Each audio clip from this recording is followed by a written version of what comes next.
Welcome to Sleepy Stories, the place where stories aren't meant to be finished. I'm Arthur, and tonight I'll be reading you a relaxing, sleepy story written by Pumby. We're heading to Vienna's Woods on a rainy autumn evening where mist clings to ancient trees and the world slows to the rhythm of falling raindrops. So settle in somewhere comfortable, let your breathing deepen, and allow yourself to drift into this gentle journey. The first drops arrive softly, tapping against the window pane of your small apartment overlooking the Vienna Woods. It's that particular kind of October rain, the sort that doesn't announce itself with thunder or drama, but simply appears, as if the sky decided without fanfare to share its burden with the earth below. You've been watching the clouds gather all afternoon, dark and swollen, moving slowly across the Austrian skyline, like ships weighted with cargo. There's something magnetic about rain in Vienna. Maybe it's how the city transforms, how the cobblestones gleam like polished stones beneath street lamps, or how the scent of wet leaves mingles with coffee drifting from cafes. You stand at the window, palms pressed against the cool glass, feeling the vibration of each raindrop's impact. The woods beyond the city's edge are calling. Most people retreat indoors when weather like this arrives. They pull curtains closed, brew tea, settle into the warm glow of lamplight. But you've always been different about rain. Where others see inconvenience, you find invitation. The woods in sunshine are beautiful, certainly, but the woods in rain become something else entirely. They become a sanctuary. You pull on your waterproof jacket, the one that's seen you through countless walks, its fabric soft from wear. The boots come next, sturdy and reliable. There's a particular pleasure in dressing for weather, in preparing yourself to step into elements that others avoid. Your umbrella leans against the doorframe, but you leave it. This isn't that kind of walk. The tram ride to the forest's edge takes 17 minutes. You watch the city blur past through rain-streaked windows, buildings giving way gradually to trees. Other passengers glance at you with that look reserved for people who choose to be outside in weather like this. A woman with shopping bags shakes her head slightly, probably wondering about your sanity. You smile to yourself. Kahlenberg, the name itself sounds like a whisper. This forested hill on Vienna's outskirts has watched over the city for centuries, its trees standing guard through empires and revolutions, through seasons beyond counting. You step off the tram into the rain's full embrace. It's heavier now, a steady percussion against leaves and earth. The path begins where pavement ends. Immediately, the city's sounds fade, replaced by rain's symphony. Each surface creates its own note. Fat drops explode against broad oak leaves with a satisfying plop. They patter rapidly on the beach canopy overhead. They hiss softly against the packed earth trail. Together, these sounds weave into something that isn't quite music, but isn't quite silence either. Your footsteps add their own rhythm. The soil has turned dark and rich, releasing that ancient smell of wet earth, of minerals and decomposing leaves and life itself. Petrichor, someone once told you it's called, the scent released when rain meets dry ground. But this is different. This is the smell of forest accepting water like an old friend. Within minutes, you're soaked. Your hair clings to your forehead. Water runs down your neck, soaking into your collar. Your jeans darken from the knees down, and you feel gloriously, completely alive. The trees here are old. Some were saplings when Mozart walked Vienna's streets. Their trunks are thick and gnarled, bark deeply furrowed. Rain streams down their surfaces in rivulets, finding every groove and channel, feeding the roots that spread unseen beneath your feet. You place your hand against an oak, feeling its solidity, its absolute permanence compared to your brief passage through this moment. How strange that something as simple as water falling from clouds can transform everything. The greens of the forest have deepened to near black. Moss on the north sides of trees glows with impossible brightness. Mushrooms you didn't notice on sunny walks now stand out, their caps beaded with moisture, some orange as traffic cones, others white as bone. The path curves upward. Your breathing deepens with the climb, creating small clouds in the cooling air. Rain finds new ways to reach you, dripping from branches overhead, splashing up from puddles forming in the trail's low spots. You don't hurry. Hurrying would defeat the purpose. A deer appears ahead, partially obscured by mist that's begun to rise between the trees. It freezes, one delicate hoof raised, water dripping from its brown coat. You freeze too. For 3 heartbeats, maybe 4, you're both statues in this rain-soaked cathedral. Then it bounds away, white tail flashing, disappearing into the grey-green depths like a ghost. You realise you're smiling. When did that happen? Somewhere between the tram stop and this moment, something inside you loosened. The tension you carried from the city, from responsibilities and schedules and screens, has dissolved like sugar in tea. The rain has washed more than just your jacket. Higher now, the path levels out. Through breaks in the trees, Vienna spreads below, its lights beginning to glow in the deepening dusk. The Danube winds through it all, swollen with this same rain. Somewhere down there, people are rushing between doorways, newspapers held over heads, cursing the weather. Up here, the rain continues its patient work. It fills the spaces between sounds. It connects sky to earth, leaf to root, this moment to the next, and you walk deeper into the woods, where the real story waits. Welcome to Sleepy Stories, the place where stories aren't meant to be finished. I'm Arthur, and tonight I'll be reading you a relaxing, sleepy story written by Pumby. We're returning to the Vienna Woods, where rain transforms everything it touches. Let your breathing slow, your muscles soften as we continue our gentle walk through this ancient forest. There's nowhere you need to be but here. The path narrows as it winds deeper into the woodland. Roots cross the trail like arthritic fingers, slick with rain, forcing you to watch each step. But this careful attention becomes its own meditation. One foot, then the other. Balance found, then found again. The modern world demands you think 10 steps ahead. Here, the next footfall is ambition enough. Water has found its way inside your left boot. You feel it squelch with each step, cold against your sock. Strangely, this doesn't bother you. It's just information, a sensation neither good nor bad. The body registering temperature, texture, wetness, nothing more. How much of discomfort is simply resistance to what already is? The rain shifts character. No longer the enthusiastic downpour of 20 minutes ago, it's settled into something steady and purposeful. The kind of rain that knows it has all evening. Drops fall with mechanical regularity, each one completing a journey that began in the Danube's evaporation, rose as invisible vapour, condensed in clouds over Bratislava, drifted west, and now returns to earth through leaf and branch, and finally your upturned face. A clearing opens ahead. In its centre stands a wooden shelter, 3 walls and a roof, the kind foresters built decades ago for hunters or hikers caught in weather exactly like this. You almost walk past, but something pulls you toward it. Maybe the prospect of a moment's stillness. Maybe curiosity about what the forest looks like from underneath a roof instead of inside it. The shelter smells of old wood and creosote.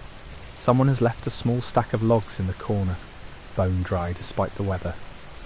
A metal fire ring sits just outside, blackened from use, filled now with rainwater. You settle onto the wooden bench that runs along the back wall, feeling the day's tension drain from your legs. From here, the forest becomes a stage. Rain provides the soundtrack. Wind conducts the trees in slow movements. A branch dips low, springs back. Leaves perform their small dances.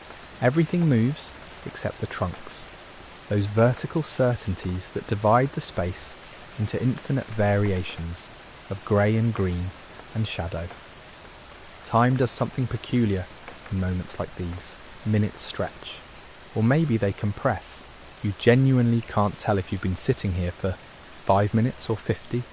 Your phone sits silent in your pocket, its battery perhaps dead, perhaps alive, but either way, irrelevant. What would you check anyway? Who needs to reach you in this rain-soaked pause between one breath and the next? A memory surfaces. Childhood, your grandmother's porch during summer storms, how she'd make tea and the two of you would sit, not speaking, watching rain hammer the garden into submission. She never felt the need to fill silence with words. Comfortable quiet was its own language. You'd forgotten that. When did you forget that? The rain intensifies briefly, as if to remind you it's still in charge here. Water streams off the shelter's roof in sheets, creating a liquid curtain between you and the forest. The sound grows from whisper to roar. Then just as suddenly, it softens again. These pulses feel intentional, though of course they're not. Weather has no agenda. It simply does what physics and pressure systems demand. A bird appears on a branch near the clearing's edge. Some small brown thing, undoubtedly common, though you don't know its name. It sits motionless despite being completely exposed to the rain. Feathers slicked flat, water beading on its back. It doesn't seek shelter, doesn't seem bothered at all. Just exists in the rain the way you exist in air. What would it mean to accept conditions so completely? Not to transcend discomfort through willpower, but to simply stop labelling sensations as problems requiring solutions. The bird isn't enduring the rain, it's just in the rain. The distinction feels enormous. You stand eventually, though nothing signals its time. The shelter has given what it had to give. The path continues beyond the clearing, climbing higher into hills that disappear into low cloud. Somewhere up there, the trees thin out. Alpine meadows take over, but that's not today's destination. Today, you're following this trail to wherever it leads, which might be nowhere in particular. The best walks rarely have destinations. They have directions, perhaps, intentions maybe, but fixed endpoints? Those belong to errands, not to wandering. Back under the canopy, the temperature drops noticeably. Your breath becomes visible again. Rain on your skin feels colder now, though the thermometer would show barely any change. The body recalibrates constantly, adjusting its baseline, deciding what counts as warm or cold based on recent memory rather than absolute measure. The trail forks ahead. Left descends gradually toward what might be a stream, given the increased roar of water. Right continues its steady climb. No signs indicate which is correct, because neither is. They're simply options, and you have to choose one. You go right, because something in the upward pull feels appropriate. Rain and gravity want you down, so you'll go up instead, pressing against the easy choice, curious what the forest keeps in its higher reaches. Welcome to Sleepy Stories, the place where stories aren't meant to be finished. I'm Arthur, and tonight, I'll be reading you a relaxing, sleepy story written by Pumby. We continue our peaceful forest walk, climbing higher through rain-soaked woods, where every step invites deeper calm. Let your breathing slow as we wander together through these ancient trees. The incline asserts itself gradually, not steep enough to require hands on knees, but present enough that your thighs register the work. Each step upward feels like a small negotiation with gravity. Your boots find purchase on exposed roots that cross the trail like arthritic fingers. The bark is dark with moisture, almost black, and your soles grip it more securely than they do the muddy patches between. Birch trees appear among the evergreens. Their white bark glows against the darker trunks, creating depth where before there was only uniform shadow. Strips of bark peel away in paper-thin curls, revealing salmon-coloured wood beneath. You resist the urge to touch them, to peel more away. They'll shed what they need to shed without assistance. The rain has settled into something consistent now. Not heavy, not light, just rain. The kind that could continue for hours or days without changing intensity. Predictable, almost companionable. Your jacket has stopped repelling water entirely. Shoulders dark with saturation, but the dampness has soaked through so completely that it no longer bothers you. You've crossed some threshold where dry and wet lose their meaning. A fallen tree blocks the path ahead. Massive, decades old when it fell, judging by its diameter. Moss covers every surface in emerald velvet. Mushrooms sprout from its flanks in tiered shelves. White ones, brown ones, some deep red that looks poisonous, but probably isn't. You don't know enough about fungi to say for certain. The tree hasn't fallen across the trail, so much as the trail has been rerouted around it. footsteps have worn a new path over years, curving left where the old route once went straight. You follow the deviation, placing feet where countless others have placed theirs. The trunk is taller than your waist. You could climb over it, but why? The path knows what it's doing. Beyond the fallen giant, the forest opens slightly. Not a clearing exactly, more like a thinning. Trees stand farther apart here. Light filters down in broader columns. Rain falls more directly, less filtered by branches above. You can see farther in every direction, 50 feet, maybe 60. Visibility feels like wealth after the tunnel of the lower trail. A stone emerges from the earth ahead, boulder-sized, roughly rectangular but softened by time into something more organic. Lichen grows across its surface in overlapping circles of grey and yellow-green. Someone has sat here before. The stone's top is smoother than its sides, worn by bodies over years or maybe centuries. You add yours to that history, settling onto cold granite that immediately soaks through your pants. From here, the view expands. The trail continues upward, switchbacking through trees you can now see rather than just sense. Fog hangs in the higher elevations, obscuring whatever summit exists up there. Maybe there is no summit. Maybe the trail just climbs until it decides to stop, ending at some arbitrary point where the person who first walked it ran out of ambition. Your hands rest on your knees, palms down, feeling the wet fabric, the solid bone beneath. Breathing requires more attention now after the climb. Not laboured exactly, just present. Each inhale fills your lungs more deliberately. Each exhale releases more than just air. Tension you didn't know you were carrying. Thoughts that seemed important an hour ago, but now feel distant as childhood. How long have you been walking? No idea.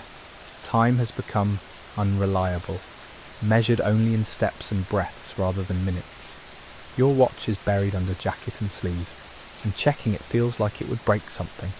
Some spell or agreement made with the forest when you entered. A sound cuts through the rain, sharp, distant. You freeze, listening. There it is again, rhythmic, metal on wood. Someone splitting logs maybe, or building something. Human activity, regardless. The sound comes from somewhere downslope, off to the left, hidden by trees and terrain.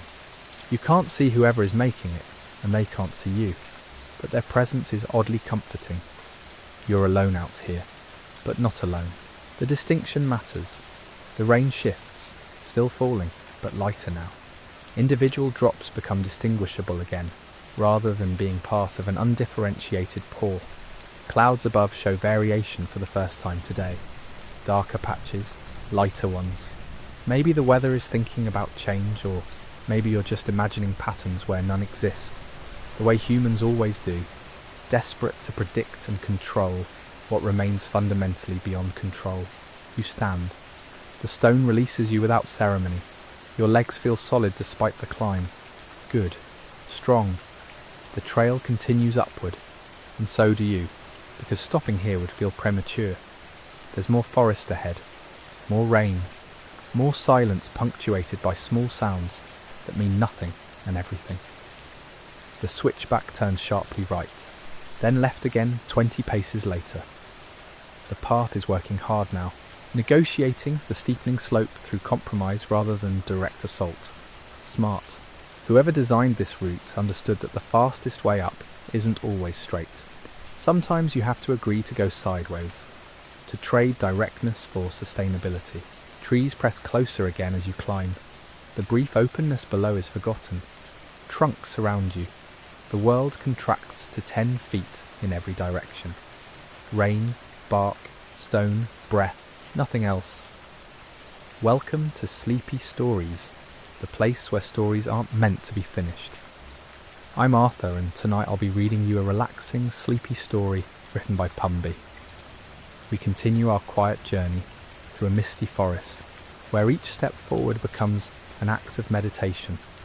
Let your breathing slow as we climb deeper into the trees, where rain falls softly and the world narrows to just this moment, just this breath. The path levels briefly, not flat but gentler. Your calves appreciate the reprieve, though you hadn't noticed they were complaining. Funny how discomfort only becomes apparent once it stops. The ground here is different, less rocky, more soil than stone, dark and rich, packed firm by water and time. Roots cross the trail like veins beneath skin, visible but not obstructing. You step over them carefully, respecting their claim to this space. Something moves in your peripheral vision. Left side, low. You turn your head slowly, careful not to startle whatever it is. A bird, small, brown with speckled breast. It hops along a fallen log, pecking at bark, searching for insects or seeds, or whatever sustains small brown birds in wet forests.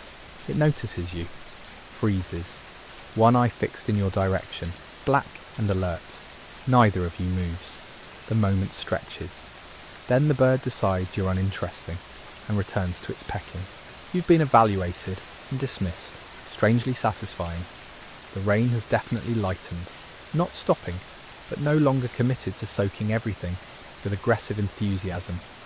Drops hit leaves with individual ticks rather than a constant hiss. You can hear layers of sound now. Close rain, distant rain, the soft rush of water moving somewhere downslope, a creek or runoff channel cutting through terrain you can't see. Wind touches the canopy high above, swaying branches in slow rhythm. The forest is performing a quiet symphony, and you're standing in the middle of it, both audience and participant. Your jacket hangs heavy with water, shoulders feel the weight, but it's not unpleasant, just present. Another sensation to notice and release. Underneath, your shirt is mostly dry. The jacket is doing its job, creating a barrier between you and the weather. You're grateful for it without thinking too hard about that gratitude. Some things just work, and that's enough. The trail bends right and suddenly opens. Not dramatically. No grand vista or sudden clearing, just a widening. Trees step back slightly, allowing more sky, more air. The sense of enclosure lifts. You can see maybe 30 feet in each direction now, instead of 10. Ahead, the path continues its upward trend, but you can see where it's going for once. There's a ridge, not far, maybe another 10 minutes of walking. The fog sits just above it, thick and grey, obscuring whatever lies beyond. Do you want to reach the ridge? You consider this. Part of you does.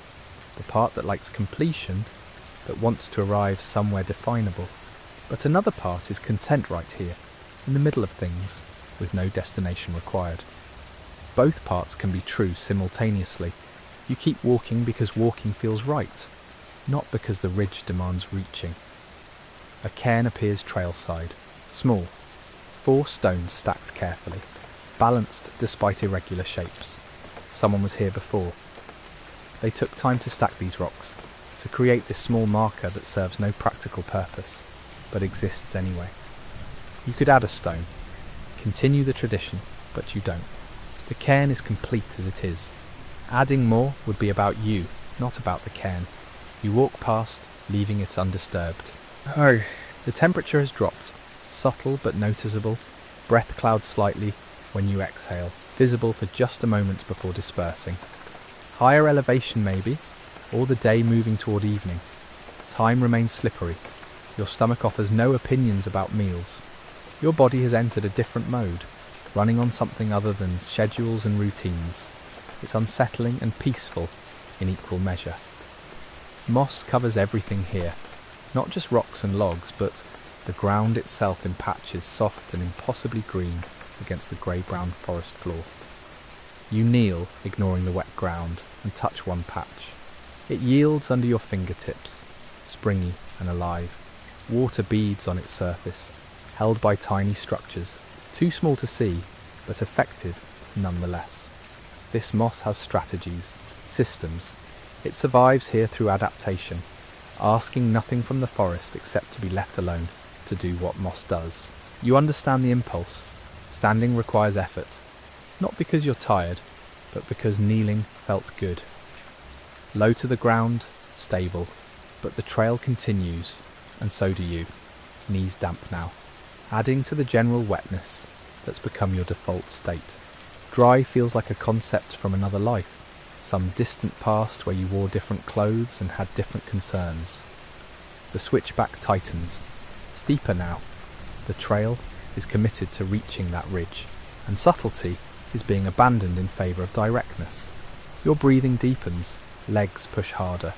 This is work, actual work, and your body responds by focusing entirely on the task. Thought recedes, only movement remains. Step, breath, step, breath. The rhythm is everything. Halfway up this steeper section, you stop. Not from exhaustion, from choice, to prove you can. To remind yourself that this isn't a race or a challenge, just a walk. Just rain and trees, and quiet. Your heart beats firmly in your chest, present, alive, doing exactly what hearts do, asking nothing in return, except that you keep breathing, keep moving, keep existing. The ridge is close now, 5 minutes, maybe less.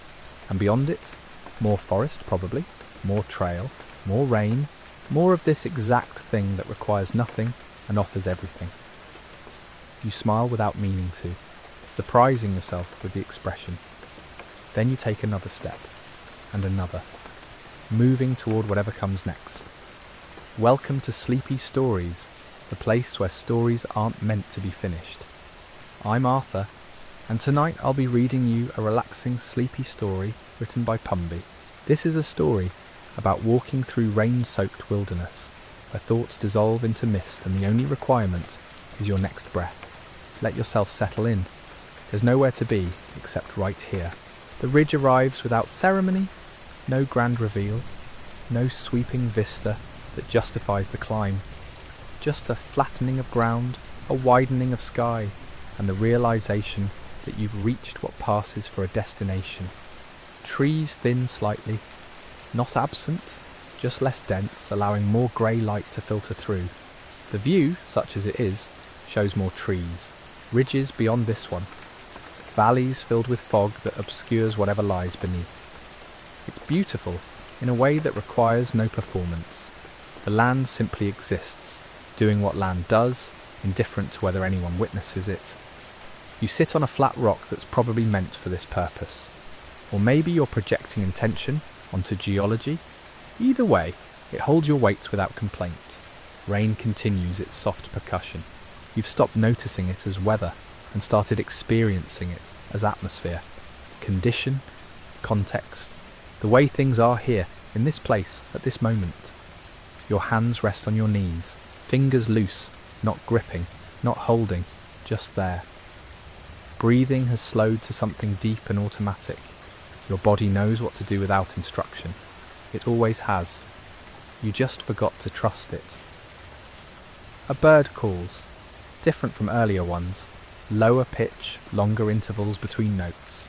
It sounds unhurried, like it's calling because calling is what happens at this time, in this weather, on this ridge. Not asking for response, not demanding attention, just adding its voice to the general quiet. Minutes pass, could be 3, could be 20. The distinction feels unimportant. You're not waiting for anything, not anticipating the next thing. This ridge is enough. This rock, this rain, this breath, all sufficient unto themselves. Eventually, you stand. Not because staying is wrong, but because moving feels right. The trail continues along the ridge for a while before descending the other side. You follow it, leaving the rock behind without ceremony or backward glances. What's done is done. What's ahead will be what's ahead. The descent begins gradually, almost imperceptible at first, then unmistakable. Gravity assists now instead of resisting. Your legs adjust, knees bending slightly more, weight shifting to compensate. The body adapts, it always does. Switchbacks return, tighter than before. The trail is being polite about the steepness, refusing to drop straight down despite the temptation. You appreciate this, courtesy in trail design. Someone planned this path thinking about the people who would walk it. They're gone now, long gone, but their consideration remains, carved into the hillside. A tree has fallen across the trail, recent, judging by the raw wood at the break point. Not blocking passage entirely, just requiring a step over, a minor adjustment to your route. You pause at it, run your hand along the trunk, solid, heavy. This tree stood for decades, maybe a century. Then wind or rot or simple gravity brought it down. Now it's horizontal, becoming something else, returning to the earth it grew from. Nothing tragic in this, just transformation, just the way things work. Beyond the fallen tree, the forest thickens again. Darker here, closer. The trees seem to lean in, not threateningly, but intimately, like they're sharing space rather than merely occupying it. Ferns brush your legs as you pass, wet fronds leaving their touch on your skin through the fabric. Everything here is connected, overlapping. The boundaries between things blur. Where does the trail end and the forest begin? Where does the rain stop being sky and start being earth? These questions have no answers because they're the wrong questions. There are no boundaries, just transitions, just gradual shifts from one state to another. A stream crosses the path, narrow, easily stepped across, but you stop, crouch. Watch the water move over stones it's been smoothing for years, centuries, longer. The water is clear, cold-looking, purposeful in its movement downhill, following the path of least resistance, which is all any of us can do, really. You cup your hands, dip them into the stream. The cold is shocking, immediate, real in a way that cuts through the general numbness that settled over everything else. You lift your hands, watch the water escape between your fingers, returning to the stream, continuing its journey. Your hands are empty again, but they remember the cold, the weight, the brief possession of something that was never yours to keep. Standing requires remembering how knees work. They cooperate. You step across the stream, feet finding purchase on stones that probably shift sometimes, but hold firm today. Lucky, or maybe the stones are always firm, and it's people who are unstable. Hard to say. The trail levels, flattens into something almost easy. Your pace increases without decision. Faster feels natural now. The body knows when to push and when to coast. You're coasting, covering ground, moving through space, being in motion for no reason, except that motion is possible. Trees pass, rocks pass, ferns and moss and fallen logs pass. All of it registers without requiring analysis. Your mind has given up trying to catalogue, or remember, or make meaning. It's just along for the walk now, observing, present, quiet. This is the state you came for, the one that can't be forced or scheduled or achieved through effort. It simply arrives when everything else falls away. And now it's here. You're here. The forest is here. The rain is here. All of it together. All of it exactly as it should be. The trail continues ahead, disappearing into trees and mist. You follow it. One step. Another. Another. Breathing. Walking. Being. Nothing more required. Nothing less sufficient. The path widens. Opens. You're approaching something. Not the trailhead. Not yet. But something familiar. The edge of the forest, maybe? The place where trees acknowledge that other things exist beyond them. Light changes. Brighter somehow. Though the rain hasn't stopped and the clouds haven't parted. Just a shift in quality. A softening. The day moving toward its end. Taking the walk with it. You emerge into a meadow. Small. Circular. Ringed by trees that frame it like cupped hands. Grass grows waist-high here. Bent under rain's weight. Creating patterns that shift as wind moves through. It looks like water. Green water flowing in slow waves across the clearing. You stop at the meadow's edge. This feels like an ending. Not the ending. Not the only possible place to stop. But an ending. A moment that could serve as conclusion if you let it. The rain continues. Will probably continue through the night. Into tomorrow. Maybe longer. It doesn't care whether you're in it or not. Doesn't register your presence or absence. This is both humbling and freeing. You matter so little to the rain, to the forest, to any of this, and that's perfect. Your breath comes easy now, deep, unrestricted. Whatever tightness you carried into these woods has dissolved, washed away, left somewhere on the trail behind you, claimed by moss or absorbed into soil or simply released into air. You could cross the meadow, see what's beyond it, but you don't need to. The walk isn't about reaching anywhere. It never was. It was about being in motion, being wet, being cold and uncomfortable, and perfectly fine with that. Being small in a place that makes no concessions to human scale or human needs. The Vienna Woods will still be here tomorrow. The trails will wind through trees. Rain will fall or not fall. Seasons will turn. And you can return. Or not. The forest doesn't require your presence. Doesn't need you to witness it. It continues regardless. But tonight, you stood under rain that fell from clouds that gathered over mountains you'll never climb. You walked paths worn smooth by feet that preceded yours by decades. You breathed air that trees exhaled. You participated, briefly, in something older and larger than yourself. And that's enough. That's everything. That's the walk.